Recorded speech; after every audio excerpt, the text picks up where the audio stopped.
My brother-in-law essayed me 7 years ago, and my family is not on my side. I, 33F, was essayed by my brother-in-law, who has a massive drinking problem, when I was 24. It happened less than 6 months after I had moved an hour away from my parents' house. It took me 8 years to tell my husband, whom I had been dating for 4 months when it happened. Once I told him, it started to explain a lot of weird behaviors, panic attacks when going to visit my family and night terrors being the two biggest issues. About a year ago, I told my parents everything that happened. My father was fairly silent. My mother tried to be understanding, but couldn't help herself with comments like, "Why didn't you tell us?" and make jokes about how messed up my childhood was when I said I had been in therapy. At the time, I explained to my parents the difficulty I was experiencing. I told them I needed their support to inform me if he's going to be around when I'm visiting. I explained how it has impacted me, preventing me from being around as often as I would like. My dad was quiet, and my mom carried on about how that shouldn't slow me down from visiting my family. Over the past year, neither of my parents has even broached this topic since the day I told them. If my brother-in-law is around at a family gathering, my dad pays attention and stays right by my side if he tries to talk to me. My mom, on the other hand, gives him more drinks when he shows up already intoxicated, and does things like setting an extra plate at family dinners just in case he shows up. It has been hurtful, and I haven't exactly felt supported by my family.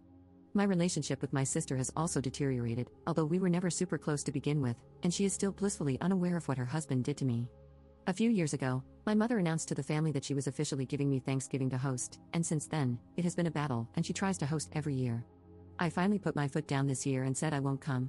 I tried to explain to her how hurt I am and that I want to be in my own safe place.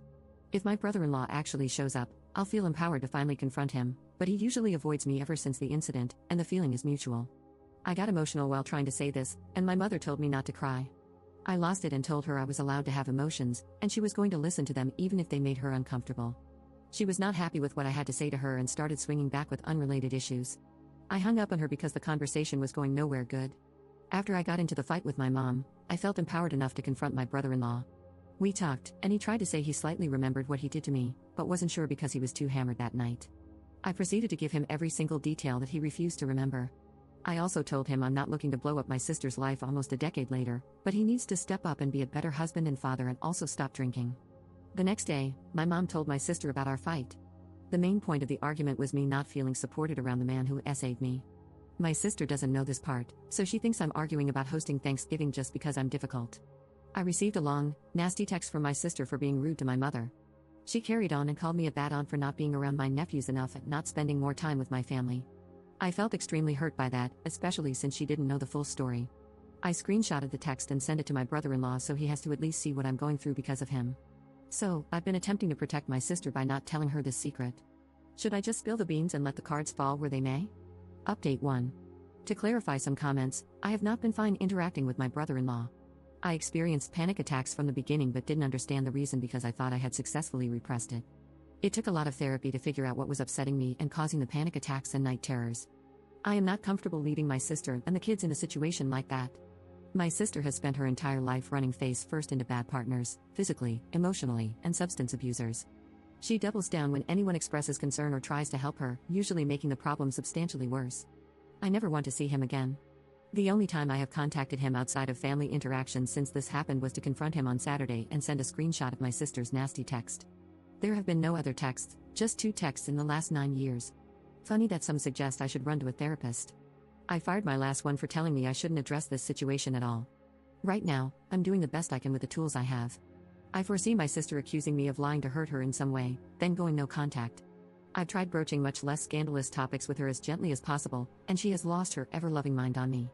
She has terrible, unaddressed anxiety and is very emotionally volatile. It's pretty clear I need to tear the band-aid off. I've reached out to my dad and asked to talk to him without my mother around. I'm going to tell him that I'm going to tell my sister. I'm going to ask him to go to her house before I do this and take my nephews so they don't get exposed to the aftermath of the conversation. Update 2. I finally spoke to my dad.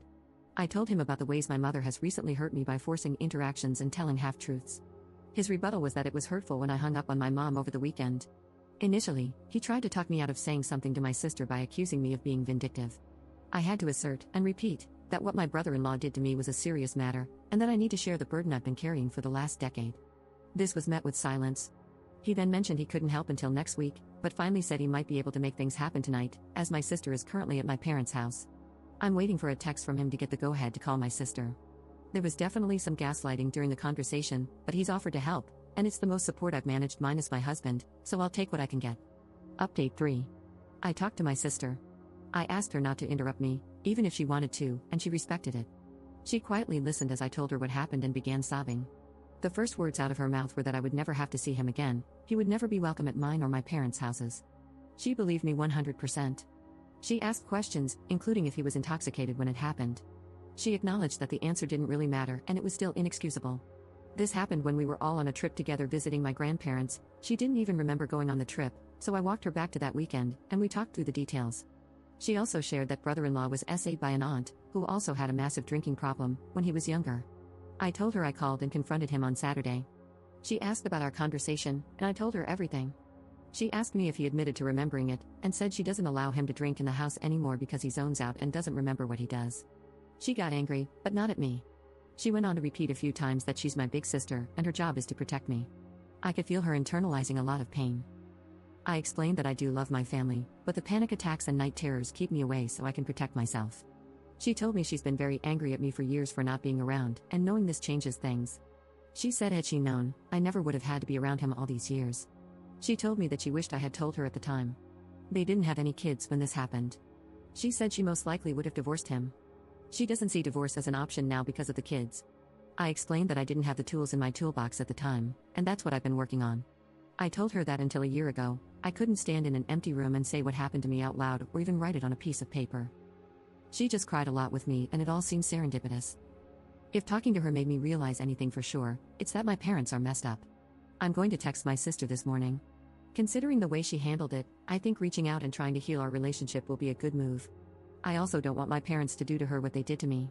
When the dust settles some, I'm going to talk to my sister about all the unhealthy BS from my parents. I think if we can stand up to their enabling behaviors together, everyone will be better off. I might reach out to my dad today, but I'm undecided. I will definitely not be reaching out to my mother. I'm going to go extremely low contact with her for the next few months. Both of my parents have some apologizing to do before they'll be allowed back into my good graces. I'm happy I did everything I did yesterday without speaking a word to my mother.